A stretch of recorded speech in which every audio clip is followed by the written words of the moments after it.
Hello, everyone. Welcome to Monday Night Call. I'm so excited to be sharing with you all on the topic of managing our time. And we are going to have, Natalie, if you can share your screen.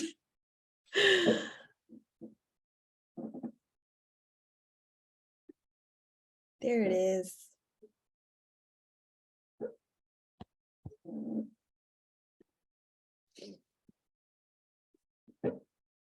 All right. Thank you so much, Nat. Okay, so I guess I'll just let you know when to go to the next slide. Thank you so much, Nat. I appreciate it. We had a little bit of technical difficulties, but I'm so excited we're getting on with this call. So this is about managing our time during the holidays. I think it's very relevant as many of us are just super busy right now. You can go to the next slide. I can't talk about time management without talking about boundaries, because it all starts with boundaries. Okay. Managing your time will involve setting boundaries with yourself and the people in your life. Okay. What does this mean? This means that if you promised yourself and you committed to doing a power hour, but family is over at your house, that you're still going to stick to that commitment and you're still going to work your business because it is a priority. Okay. Even if you have a family member that makes a comment and says, I can't believe you're leaving for an hour to work your business, you let them know that this is a priority. This is going to really demonstrate a lot of people pleasing issues, because you might realize that it's really hard to step away, even if it's for an hour, because you don't want to offend someone in your family. And what's so interesting is that I think, I don't want to get too into it, but a lot of times, because we are women and we struggle with this guilt, and this is a big season for us women, right? Because we're doing a lot of cooking, we're doing a lot of hosting, we're doing a lot of things like that. It actually ends up being harder than you think to just step away for a little bit. But if my husband had to step away for an hour, I don't think any of us would even bat an eye to that. So just to give you some perspective, it's okay to prioritize your business during this time. Okay. I don't want you to feel guilty about that. Now, okay, so time is honestly a mindset. This is a mindset issue. Okay, how do we feel about time? Okay, if you feel like you don't have enough of it, okay, if you feel like time is something that you don't really like to talk about, I want you to tell me right now, even in the chat, how do you feel about the word time? Like, if you just think about time, what comes up? What surfaces up? Goes too fast, anxious, stressful, never enough. Yes. Just to show you here that you're not alone in how you feel about time. A lot of us feel like this about time. But if you say you don't have enough time, then you won't have enough time. Okay. Knowing your thoughts about time is really important, because if it causes anxiety, it's not going to be something you're going to want to really think about. It's not going to be something you're going to want to really work on. Okay. Maybe you think, man, you know what? I actually feel like I waste a lot of time. Then this might be another area, another mindset area that we need to shift in. The problem isn't time. It's valuing the time that we have. There's so many strategies out there to manage your time. I know Christina talks about time blocking, and there's so many strategies. I won't be able to get into all of that tonight. But if this is a topic that specifically brings up a lot of anxiety, I challenge you to look deeper into this. Next, Nat. Okay. When thinking of time management, get into the habit of asking yourself, does this support the life I'm trying to create? If I was my most productive self, how would I use this time? I think this is so important because we're building something here. We're building something really special. Okay. Even if you are taking 30 minutes a day to do follow-ups. You are creating something beautiful in your business. You are prioritizing something that truly matters, and your time invested in this is, I'm telling you, you are sowing in fertile ground. So this, I want you to really maybe screenshot this, but really ask yourself, is this supporting the life I am trying to create? Next step. All right, so I'm going to talk about 7 tips that will help with managing your time. And really, there's so much that I can talk about, and I am not an expert in the area of time, but this is definitely something that I have personally been working on for a long time, because as someone who is a little bit more relaxed with time, I have had to learn how to be more intentional. Okay, so the goal of this call is that you would be mindful of time in a constructive way, and that you would realize that actually this has so much value, and honestly, we don't get more time, but if we manage the time that we have, we will see major differences in not just our businesses but our life. So now go to the first tip. Okay, tip number 1: evaluate your time usage. How we spend our days is actually how we spend our lives. Okay, so this is really important to be honest with yourself. This is not always easy to do, but this is reflective, and really be honest with yourself. You won't be able to improve your time management if you're not honest with how you are currently spending your time. Okay, if you hear that I'm a little bit out of breath, 7 months pregnant, and talking sometimes is exhausting. So I'm sorry if you're hearing me gasp for air. So there was a study in the UK. An average employee is productive for less than 3 hours in an 8-hour working day. Okay, so that's just to show you that more often than not, it turns out that we are not as productive as we might think that we are. Okay, so even people that are working 8-hour jobs, they are not actually productive those 8 hours. Okay, same with school, right? Same with homeschool. I mean, homeschooling, it's like you do it less time, but it's more productive. Same thing with work. So really evaluate your time usage. Where are you spending your time? There are ways that we can definitely look at our phones. And I know nowadays your phone will tell you, you were up, I don't know, 10% of phone usage, compared to last week. I mean, did you work 10% more, or were you scrolling 10% more? That's always really convicting when I get those updates from my phone, like, didn't work more, but I was definitely on my phone more. So really evaluating your time usage is going to be super important. All right, Nat. Okay, tip number 2, work on your prioritization. This is really important, because I think time management is vital, to take the time to really work on your priorities. There is never enough time to do everything, but there is always enough time to do the most important things. Okay, this is super important. We want to work on a plan for prioritizing the most important things in our life. Narrow down your priorities. I preach this a lot, actually. Like, knowing what your priorities are is so important. Nat. Tip number 3, create a morning routine. I don't know what personal development person, let's just say that, doesn't talk about creating a productive morning routine. Until you value yourself, you won't value your time. Mornings are so important, and I'm not saying that our morning is always going to look the same. I think it's never going to look the same for all of us. Some of us homeschool, some of us have to get up extra early to drive our kids to school. Some of us love to work out in the morning, some of us don't. I think that as long as you can create a morning routine that works for you, you're going to own your morning. And if you own your morning, you're going to own your day. So if you set your alarm off, if your alarm goes off, and get up when your alarm goes off. If eating breakfast is what you do every day. If you don't eat breakfast, like just have a concrete morning routine.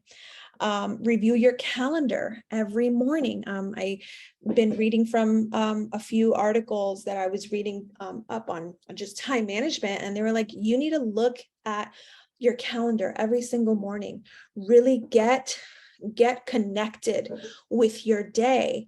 If you don't get connected to the day, I mean, you're not going to feel productive. If you have quiet time during the day, make that a priority in the morning, if that's what you need to do. The elements of your morning routine will depend, like I said, on the individual. So it's going to look different for all of us, and that's okay. Tip number 4. Okay, accomplish one task at a time. This is actually kind of controversial because some people are multitaskers and some people are not. And I want to tell you that from what I have read, multitasking actually, like, you may think that you're multitasking, but it's actually draining you more than just doing one task at a time. So I read, like, you can probably do that, and that's okay that you can do it, but by the end of it, your brain is actually more drained from doing multiple tasks at the same time. So do one task at a time. So write your to-do list, priority list, and always know what step is next. And this is really, really interesting also about, not multitasking also comes into not procrastinating. And also I read that procrastinators are perfectionists, and the reason why we procrastinate is so that we don't feel like we fail if we start a task and not finish it. But honestly, that's just something that's holding us back. So some procrastinators, I'm guilty of it. Okay, I raise my hand first. I'm guilty of procrastinating things, and a big part of that is because I do fear not finishing the task, or I do fear not being able to complete it the way I think it should be completed. And so I never do it. So it's so important to realize that you can accomplish one task at a time. And if you think that you're not starting it because you don't want it, because it's not going to be perfect by the end of the day or whatever, don't let perfectionism stop you from accomplishing the task that you want to do today. And I think this is it's extra important for anyone that feels like they fear failure. You tend to avoid doing it altogether, but definitely just remember, that's not going to help you succeed. That's not going to help you get close to your goals. Just do it afraid, and if you fail forward. If you don't complete the task to completion, it's okay. You still got part of it done instead of not getting anything of it done. Tip number 5, Nat.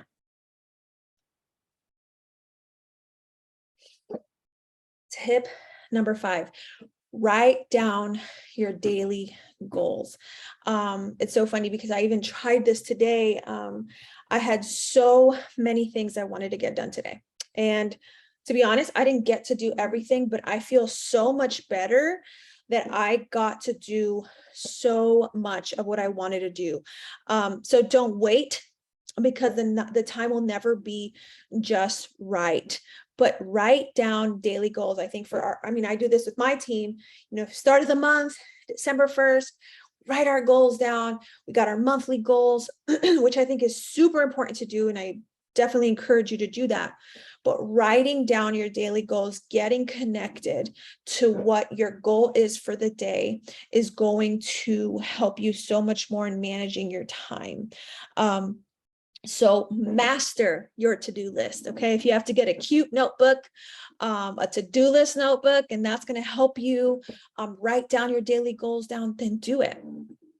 But use the tools that you can to help you achieve those goals, because we have daily goals. We have daily things we need to do. We need to do our IPA. If you want, like I said before, if you wanted to do a power hour, if you wanted to do, if you want to make that part of your daily goals, which I hope that you do, then you're going to you're going to need to write that down. It feels so good to just check off something that you did from your to-do list. Is that not the best feeling ever? Okay, tip number 6. Okay. Identify time wasting habits. We repeat what we don't repair. Okay, so identify where is time leaking from my schedule. Where am I missing it? Like I feel like I don't have enough time in the day. I feel like I'm just not able to do the things I want to do. So ask yourself, where are you spending your time? I know for me, even meal planning saves me a ton of time. Not just trying to figure out what I'm going to feed the kids for lunch or dinner. Like if I have a plan for it, then I'm going to not just be walking around my kitchen trying to figure out what I'm going to do. So definitely, I definitely say, figure out where these time, the time is leaking. Where are you spending your time? Whenever you ask this question to people, usually they don't know the answer, because it's hard to figure out where is the time being wasted. But dig deep, find out, am I just scrolling online? Am I window shopping? Online window shopping, anybody? Where am I? 30 minutes goes like this. So figure out where is the time being wasted. Maybe you're checking your emails. I mean, I feel like I can do that too. I check my emails for no reason. They did not change in 10 minutes, but there's these little habits that we do. We go on Instagram, we go on Facebook, and we're doing these things without really being mindful of our mission behind it. And so it's like these little time wasting habits. And I know that most of us read Atomic Habits, and I think creating habits is good, but then finding out, okay, where are these where are these, let's say, bad habits? Where is this happening? Where is my time getting drained? Number 7, celebrate your success. I think this is so important. Also, a principle from Atomic Habits, rewarding yourself for sticking to a schedule, rewarding yourself for, just checking off something from your to-do list. Like, really tell yourself that you are proud of yourself. Affirm yourself that you're doing the right thing by sticking to the schedule. Because I think a lot of times, we think that we're going to arrive. Okay. Whether that be your leadership, whether that be your time, you're not going to necessarily arrive. Working on your time management is a lifelong journey that you will always need to focus on. Okay. Because different seasons will demand different things from you. If you're in the baby season, it's going to demand different things for you. If you're military and your husband's away, that's going to demand different things of you. So really be flexible in how you plan your days, but really stick to your daily schedules. Even today, I scheduled 30 minutes of quiet time. I didn't feel bad when I rested for 30 days. Did I say 30 days? 30 minutes. 30 minutes of quiet time. I put that in my to-do list today. So, put that in there. You don't have to feel guilt for resting for 30 minutes. You put it in your to-do list. You celebrate what you did accomplish, and that's okay. Next slide. I don't know if I have any. Okay, yes, I wanted to end with this. Proverbs 21:5, the plans of the diligent lead to profit. A lot of the times, whether you be a free-spirited person or, we or not, we tend to forget that we are stewards of our time. Time is something that we don't get back. So be diligent with your plans. Be diligent with the time that you have, with your schedule, with your business. This is an honor that we get to work this business, especially during this time. Okay. People need what we have even now, even during Christmas time, even more than ever now, as the new year approaches. Set yourself up so that you feel fully empowered and prepared, because that new year's coming in, and guess what everyone's going to be doing? They're going to want a reset. They're going to want to get back into their health routines, and that's where you're going to be there, and you're going to be that person for them. So that's all I had for today. You can go to the next slide. I think I have one more slide. It's like my happy thank you and my thank you and happy holidays. I'm really sorry for the technical difficulties, and I'm just really thankful I got to share with you guys tonight. I hope that this was helpful, and y'all have a good night. Bye.